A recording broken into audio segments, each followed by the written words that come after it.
It's a tale as old as time and true as it can be. Literally. Inspired by a real couple, this tale is believed to be as old as 4,000 years. There are countless versions of a beautiful maiden falling in love with a beastly man throughout literary and film history. Disney's 1991 classic Beauty and the Beast is the most famous and beloved retelling of this fairy tale, making the enchanting animated feature adaptation win the hearts of young children and critics alike. Only Disney can make you cheer for a monstrous creature who enslaves human beings and still make you desire him a happy ending.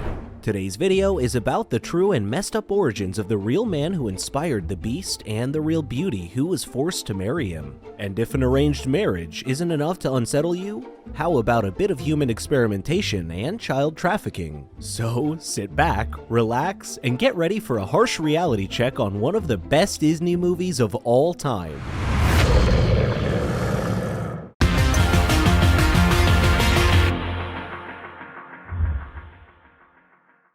But first, don't forget to subscribe, leave a like, and ring the bell so you don't miss out on any new videos. The story of Beauty and the Beast was written by a French novelist named Gabrielle Suzanne de Villeneuve in 1740. The folktale itself is about 4,000 years old, but Villeneuve was the first to write down her version of it. La Belle et la Bête was originally intended for adult audiences until it was rewritten and shortened by Jean-Marie Le Prince de Beaumont in 1756. Beaumont's vision was published in a children's collection of fairy tales. This is the version that directly inspired the 1991 classic Disney film. However, there are numerous variations of this fairy tale across Europe. In some, the Beast is a snake or a bear. In others, Belle fails to save the Beast and he curses her and her entire family. All these variants serve as proof of this story's popularity in oral tradition. Speaking of popularity, the man who is believed to have inspired Villeneuve's portrayal of the Beast became famous throughout Europe for his peculiar appearance. His name was Petrus Gonsalves, and his beauty's name was Catherine. Despite their fame, the real-life story of Petrus and Catherine was far from a fairy tale. You probably have already seen Disney's Beauty and the Beast, but just in case you haven't, or it's been a while, here's a quick recap. Once upon a time, there was a bookish young woman named Belle who lived in a French village. No matter how many times she rejects him, Belle is constantly harassed by the character embodiment of toxic masculinity, a hunter named Gaston. One day, Belle's father, who is an inventor, leaves for a fair, but never makes it home. She searches and finds him imprisoned by a beast-looking creature in a castle. The Beast agrees to let her father go, but only if she takes his place. Of course, Belle agrees and she becomes his prisoner, probably because of pretty privilege. Belle is allowed to explore the castle with the exception of the West Wing. She befriends a bunch of singing furniture who turn out to be the castle servants. Belle discovers the castle library and thinks, hey, this prison isn't so bad. She goes into the West Wing anyways, finds a weird magical rose, and the Beast gets mad. She runs away, he saves her from wolves, and she realizes he actually cares about her. Cue Mrs. Potts singing. The Beast and Belle share a romantic dance and begin to fall for each other. Meanwhile, the narcissistic Gaston decides to have Belle's father locked up in an attempt to blackmail her into marrying him. Somebody clearly can't handle rejection. The Beast lets Belle go to save her father, but it doesn't go as planned. The villagers led by Gaston try to kill the Beast. The talking furniture hold them off. Gaston stabs the Beast before finally falling to his death. Then Belle saves the day and breaks the curse by confessing her love for him. Finally, the Beast transforms into a handsome prince, and the furniture transforms into human servants again. Everyone dances and lives happily ever after.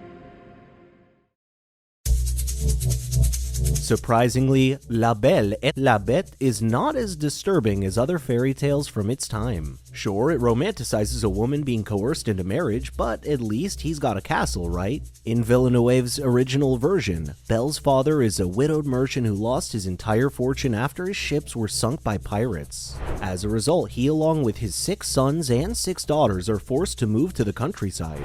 Belle, the youngest, kindest, and most beautiful of the siblings, is the only one who actually tries to adapt to their new lifestyle. When one of the ships returns from the sea after surviving the pirate attack, Belle's father leaves for the port and offers to bring back each of his children a present. Belle wishes only for a safe return, but on her father's insistence, asks for a single rose. On his way back, he takes shelter from a storm at an empty palace. After plucking a rose from the garden for Belle, the beast suddenly appears.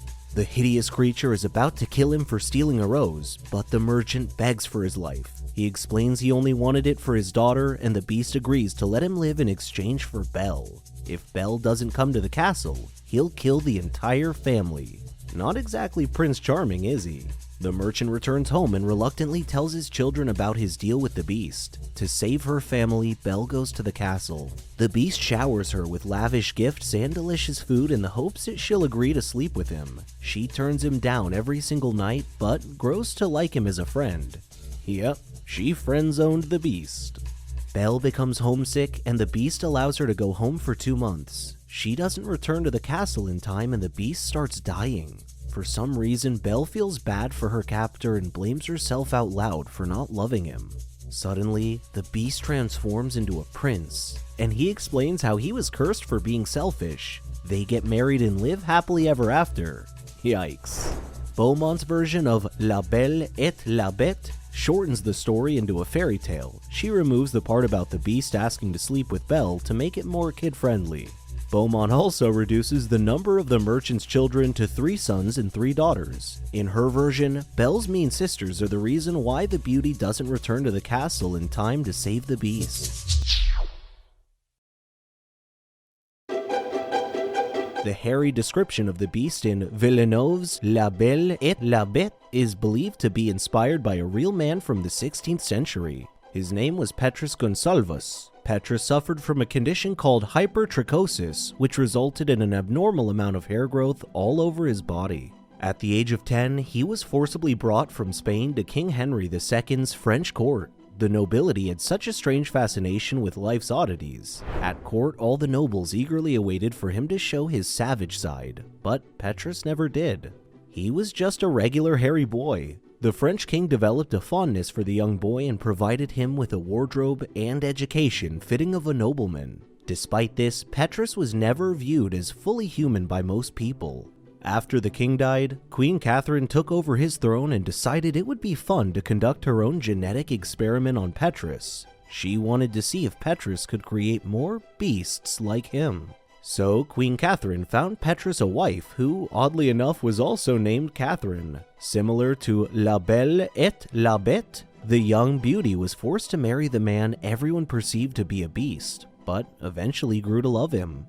The couple had several children throughout the course of their 40-year marriage. 3 out of the 7 of those children shared their father's condition, which delighted Queen Catherine, who declared her experiment a success. Since all of Europe was fascinated by Petrus and his condition, the family toured in several cities before they settled in the Duke of Parma's court in Italy. Due to the nobility's messed up obsession with owning rarities and oddities, the 3 children who were afflicted with hypertrichosis were gifted as pets by the Duke to other nobles. After 3 of the couple's children were taken away from them and gifted like animals, they lived a more secluded life somewhere in Italy. Since Petrus and his 3 children were not treated as fully human, they never received a Christian burial. None of their deaths were even recorded. But the tragic life of this so-called beast ended sometime in 1618.